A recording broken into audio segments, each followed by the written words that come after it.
वीर सुरेंद्र साय भारत के स्वतंत्रता संग्राम के अनसुने नायक। नमस्कार, हमारे चैनल अतीत की धारा में आपका स्वागत है, जहां हम भारत के स्वतंत्रता संग्राम के अनसुने नायकों के बारे में बात करते हैं। आज हम बात करेंगे एक ऐसे वीर शहीद के बारे में जिनकी वीरता और बलिदान के बावजूद उनका नाम इतिहास के पन्नों में से गायब है। वीर सुरेंद्र साय, जो 19वीं सदी में भारतीय स्वतंत्रता संग्राम के पहले चरण के महान स्वतंत्रता सेनानी थे। सबसे कम जाने जाने वाले लेकिन साहसिक और वीर शहीदों में से एक है। ये अफसोस की बात है कि उनका नाम भारत के पहले स्वतंत्रता संग्राम की कई ऐतिहासिक किताबों में शामिल नहीं किया गया है। सुरेंद्र साय ने 1857 से पहले ही ब्रिटिश शासन के खिलाफ अपना विद्रोह शुरू कर दिया था और 1857 के विद्रोह के बाद भी उन्होंने 1864 तक ब्रिटिश शासन के खिलाफ गोरिल्ला युद्ध जारी रखा। ये संघर्ष रानी लक्ष्मीबाई, तात्या तोपे, कुंवर सिंह और अन्य प्रमुख नेताओं के संघर्ष के बाद भी जारी रहा। सुरेंद्र साय 1840 से 1857 तक ब्रिटिश जेल में बंद रहे और 1864 से 1884 तक अपने जीवन के अंतिम कुछ दशक आसिरगढ़ जेल में बिता दिए, जो उनके जन्म स्थल से बहुत दूर था। वह अपनी मृत्यु के समय अंधे हो चुके थे। सिर्फ वो ही नहीं बल्कि उनका पूरा परिवार स्वतंत्रता संग्राम में भागीदार था। उनके चाचा बलराम साई ने हजारीबाग जेल में 16 सालों तक जेल जीवन बिताया और वहीं उनकी मृत्यु हो गई। उनके भाई छविला साई ने ब्रिटिश सेना से मुठभेड़ में शहीद हो गए। उनके दूसरे भाई उज्ज्वल साई को राजा पाटनागढ़ से ब्रिटिश के खिलाफ मदद लेने भेजा गया था, लेकिन राजा ने उनका विश्वास तोड़ा और उज्ज्वल को ब्रिटिशों के हवाले कर दिया, जिसके परिणाम स्वरूप उज्ज्वल को फांसी दी गई। उनके अन्य भाई उदात, ध्रुव और मेदिनी साई तथा उनके बेटे मित्रभानु भी स्वतंत्रता सेनानी थे। सुरेंद्र साय का जन्म 23 जनवरी 1809 को संबलपुर जिला के खिंडा गांव में उनके पुश्तैनी घर में हुआ था। उनके पिता धर्म सिंह संबलपुर के राजा मधुकर साई के उत्तराधिकारी थे और वे वंशानुगत रूप से राजा मधुकर साई के छठे वंशज थे। 1827 में जब संबलपुर के महाराज साई की बिना संतान मृत्यु हो गई, तो ब्रिटिशों ने जो पहले तीसरे मराठा युद्ध में संबलपुर पर अपनी संप्रभुता स्थापित कर चुके थे, रानी मोहन कुमारी महाराज साई की विधवा को संबलपुर की गद्दी पर बिठाने की कोशिश की। इस निर्णय से संबलपुर के लोगों में भारी असंतोष फैल गया, क्योंकि रानी सिर्फ एक कठपुतली साबित हो रही थी। भूमि कर बढ़ा दिए गए थे और अकाल ने लोगों को परेशान कर दिया था। 1833 में ब्रिटिशों ने रानी मोहन कुमारी को गद्दी से हटा दिया और उनकी जगह एक बहुत ही वृद्ध जमींदार नारायण सिंह को संबलपुर का राजा बना दिया। ब्रिटिशों के इस तानाशाही कार्रवाई के खिलाफ लोगों का गुस्सा स्वाभाविक था और सुरेंद्र साय ने इस असंवेदनशील कार्रवाई के खिलाफ और रानी मोहन कुमारी तथा राजा नारायण सिंह के शासकीय अत्याचारों के खिलाफ विरोध का नेतृत्व लिया। जब महाराज साई का निधन हुआ तब सुरेंद्र साय सिर्फ 18 साल के थे। उन्हें घुड़सवारी और गरिल्ला युद्ध की शिक्षा अपने चाचा बलराम साई से मिली थी। कई जमींदार और गौतिया भी सुरेंद्र साय के नेतृत्व में एकजुट हुए। उनमें से प्रमुख थे लखनपुर के बलभद्र दाऊ, घेस के उज्ज्वल सिंह, कोलावीरा के करुणाकर नायक और अन्य। हालांकि अधिकांश लोग ब्रिटिशों के खिलाफ सुरेंद्र साय के संघर्ष का समर्थन कर रहे थे, लेकिन सुरेंद्र साय के खिलाफ ब्रिटिशों के लिए जासूस करने वाले भी कुछ लोग थे और उनमें से एक थे रामपुर के जमींदार दुर्जय सिंह, जो खिंडा के पास था। सुरेंद्र साय और दुर्जय सिंह के बीच कई बार विवाद हुए थे। 1840 में सुरेंद्र और उनके भाई और चाचा ने रामपुर पर हमला किया और इस मुठभेड़ में दुर्जय सिंह और उनके बेटे मारे गए। इसके बाद सुरेंद्र साय ने खुलेआम संबलपुर की ओर मार्च किया, जहां मेजर ओसले को सुरेंद्र साय के हमले का सामना करना पड़ा। हालांकि सुरेंद्र साय की सेना के पास केवल साधारण हथियार थे, वो ब्रिटिश सैनिकों के तोपों के हमले का सामना नहीं कर पाए। सुरेंद्र साय, उनके चाचा बलराम, उनके भाई उदंत, उज्ज्वल और छवीला को गिरफ्तार कर लिया गया। उन पर रामपुर के दुर्जय सिंह और अन्य लोगों की हत्या का आरोप लगाया गया और उन्हें आजीवन कारावास की सजा सुनाई गई और हजारीबाग जेल भेजा गया। सुरेंद्र साई 1840 से 1857 तक जेल में बंद रहे। उनके चाचा बलराम साई वही जेल में मृत्यु को प्राप्त हुए। इस बीच राजा नारायण सिंह की मृत्यु हो गई और उनकी कोई संतान नहीं थी। इसके बाद ब्रिटिश ईस्ट इंडिया कंपनी ने 1849 में डॉक्ट्रिन ऑफ लैप्स के तहत संबलपुर को अपनी सल्तनत में मिला लिया। कुछ समय बाद भूमि कर 5 गुना बढ़ा दिया गया और मुफ्त जागीरें खत्म कर दी गई। 1857 में 30 जुलाई को रामगढ़ बटालियन के सिपाहियों ने हजारीबाग जेल को तोड़कर सुरेंद्र साई और उनके साथियों को रिहा कर दिया। सुरेंद्र साई अगस्त के अंत तक संबलपुर पहुंच गए और वहां उन्हें भव्य स्वागत मिला क्योंकि पूरे क्षेत्र में असंतोष का माहौल था। अब उनके पास करीब 1500 लोगों की एक सैन्य शक्ति थी। Senior assistant commissioner captain R.T. लीह को डर था क्योंकि उनके पास बहुत कम लोग थे। उन्होंने सुरेंद्र साई से शांति का संदेश भेजने के लिए छाड़कीप महापात्र नाम का एक व्यक्ति को भेजा। सुरेंद्र साई ने बिना किसी के साथ लिए कैप्टन लीह से मिलने की सहमति दी, लेकिन धोखेबाज लीह ने उन्हें बंदी बना लिया। सुरेंद्र साई ने तुरंत जेल से भाग निकले और उसके बाद ब्रिटिश प्रशासन को परेशान करने का सिलसिला शुरू कर दिया। सुरेंद्र साई ने अपनी रणनीति में ये अपनाया कि वो ब्रिटिश सेना के लिए सभी संचार मार्गों का अवरुद्ध कर देंगे क्योंकि उनके पास जरूरी हथियारों के बिना ब्रिटिश का सामना करना कठिन था। सुरेंद्र साई के अनुयायी रास्तों को अवरुद्ध कर देते थे जो रांची और हजारीबाग तक जाते थे। सुरेंद्र साई ने 1857 से 1862 तक गोरिल्ला युद्ध जारी रखा। उनका प्रमुख किला का ठिकाना देवरीगढ़ था जो पारपहाड़ में स्थित था। इसके अलावा उनके अन्य मजबूत ठिकाने पहाड़ सिरगिड़ा, सिंघोड़ा, गणपति और झारघाटी में थे। उनके प्रमुख सहायक शक्ति करुणाकर नायक थे जो अच्छे जमींदार थे और वो सुरेंद्र साई के लिए इस क्षेत्र में मुख्य सेनापति की भूमिका में थे। इस दौरान संबलपुर का ब्रिटिश प्रशासन रांची के तहत था।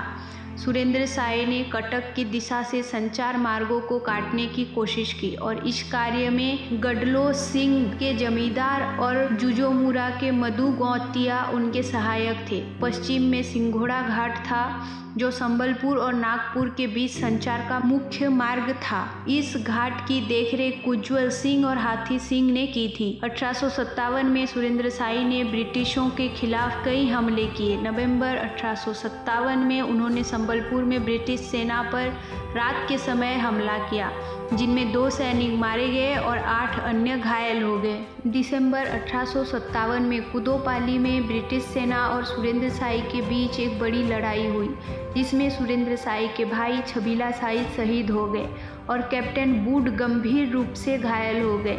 1858 के फरवरी महीने में ब्रिटिश सेना के कैप्टन वुड ब्रिज ने देवरीगढ़ किले पर हमला करने की कोशिश की लेकिन उन्हें मारा गया और उनका शव एनसाइन बार्लो द्वारा बड़ी मुश्किल से प्राप्त किया गया। जुजोमुरा में कटक से आ रहे डॉक्टर मुईर को भी सुरेंद्र साई ने मारा। गणपति पहाड़ियों में एक और भीषण मुठभेड़ हुई जिसमें ब्रिटिश सैनिकों को बुरी तरह से हराया गया। सुरेंद्र साई के युद्ध और हमले ब्रिटिश प्रशासन के लिए बहुत बड़ी चुनौती साबित हो रहे थे और उनके नेतृत्व में कई जमींदार और आदिवासी उनकी मदद के लिए एकजुट हो गए थे।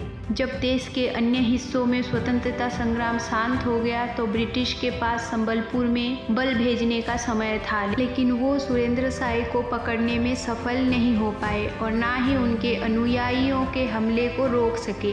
सुरेंद्र साई लंबी दूरी तक घोड़े पर यात्रा करते थे और हमेशा अपने सहयोगियों के साथ संपर्क बनाए रखते थे। ब्रिटिशों ने सुरेंद्र और उनके समर्थकों को परेशान करने के कई तरीके अपनाए। उन्होंने उन लोगों की संपत्ति जब्त कर ली जो सुरेंद्र साई की मदद कर रहे थे। उन गांवों को जला दिया गया जिनके बारे में शक था कि वो सुरेंद्र साई को मदद कर रहे हैं। महिलाओं और बच्चों को भी नहीं बख्शा गया। लेकिन सुरेंद्र साई ने देवरीगढ़ और अन्य पहाड़ियों से अपने ऑपरेशन जारी रखे। 1861 में मेजर इम्पे संबलपुर में डेप्यूटी कमिश्नर के रूप में आए। उन्होंने मेल मिलाप की नीति अपनाई। उन्होंने सुरेंद्र साई को दो भाइयों उदंत और ध्रुव को 18 जनवरी 1862 को आत्मसमर्पण करने के लिए मना लिया। मेजर इम्पे ने इन भाइयों को सुरेंद्र साई के पास संदेश वाहक के रूप में भेजा। सुरेंद्र साई ने संघर्ष जारी रखने की व्यर्थता को महसूस किया और मई 1862 में आत्मसमर्पण कर दिया। अब वो अपने समर्थकों की आवश्यकताओं को पूरा करने में सक्षम नहीं थे। सुरेंद्र ने आत्मसमर्पण कर दिया, लेकिन ये बहुत समय तक नहीं चला। उनके समर्थक जैसे कि कमल सिंह दान और अन्य अभी भी समझौते के लिए तैयार नहीं थे और वो चाहते थे कि सुरेंद्र साई फिर से संघर्ष का नेतृत्व करें। मेजर इम्पे की मृत्यु हो गई और उन्होंने मेजर कंबरजेल ने डिप्टी कमिश्नर के रूप में प्रतिस्थापित किया। कंबरजेल ने उच्च अधिकारियों को रिपोर्ट किया कि सुरेंद्र साई का गुप्त रूप से विद्रोह भड़काने में हाथ था। नई डिप्टी कमिश्नर की नीति में बदलाव का प्रतिक्रिया हुआ और एक बार फिर विद्रोह भड़क उठा। अब सुरेंद्र साई अपने पैतृक गांव खिंडा में नहीं मिल रहे थे। फिर से उन्हें पकड़ने के सभी प्रयास विफल हो गए। अब ब्रिटिश अधिकारी एक नई योजना पर काम करने लगे। दयानिधि मेहर नाम की एक ब्रिटिश जासूस और एक्साइज विक्रेता थे। उन्होंने सुरेंद्र साई और उनके अनुयायियों से दोस्ती कर ली। 2 जनवरी 1854 को संबलपुर क्षेत्र के पर्व पौष पूर्णिमा के अवसर पर दयानिधि ने सुरेंद्र और उनके अनुयायियों का भारी नशीली चीज़ों के साथ मीठा पकवान दिया, ये कहते हुए कि ये पकवान देवी के अर्पित किए गए थे। सुरेंद्र और उनके अनुयायियों ने पकवान खा लिए और नशे में चूर हो गए। दयानिधि ने सुरेंद्र साई के छिपने के स्थान के बारे में जिला अधिकारियों को सूचित किया। डिप्टी कमिश्नर और पुलिस अधिकारी श्री बेरल और अन्य अधिकारियों ने रात के अंधेरे में उस स्थान पर छापा मारा और सुरेंद्र साई, उदंत साई, ध्रुव साई, मेदिनी साई और मित्र भानु को गिरफ्तार कर लिया। सुरेंद्र साई को संबलपुर में रखना सुरक्षित नहीं समझा गया। 25 जनवरी 1864 को 17 कैदियों का एक समूह भारी सुरक्षा के साथ रायपुर भेजा गया। उन्हें रानी के खिलाफ युद्ध छेड़ने और अन्य आरोप के लिए ट्रायल किया गया। सुरेंद्र साई, उदंत साई और खगेश्वर दाऊ को दोषी ठहराया गया और उन्हें आजीवन निर्वासन का सजा सुनाई गई। ध्रुव साई, मेदिनी साई, लोकनाथ गढ़तिया, श्रद्धाकर मालिक, मृत्युंजय पाणिग्राही और जगबंधु होटा को भी वही सजा दी गई। मित्रभानु शाही, मोहन दाऊ, धरणीधर मिश्रा और प्रज्ञानाथ गुरु को 7 साल की सजा सुनाई गई। इन सजा के खिलाफ न्यायिक आयोग से अपील की गई, जिन्होंने आदेश और सजा को खारिज कर दिया। लेकिन सुरेंद्र साई और उनके अनुयायियों को फिर से 1818 के नियम 3 के तहत गिरफ्तार कर लिया गया। सुरेंद्र साई को लोकनाथ गढ़तिया और अन्य के साथ आसिरगढ़ किले के जेल भेज दिया गया।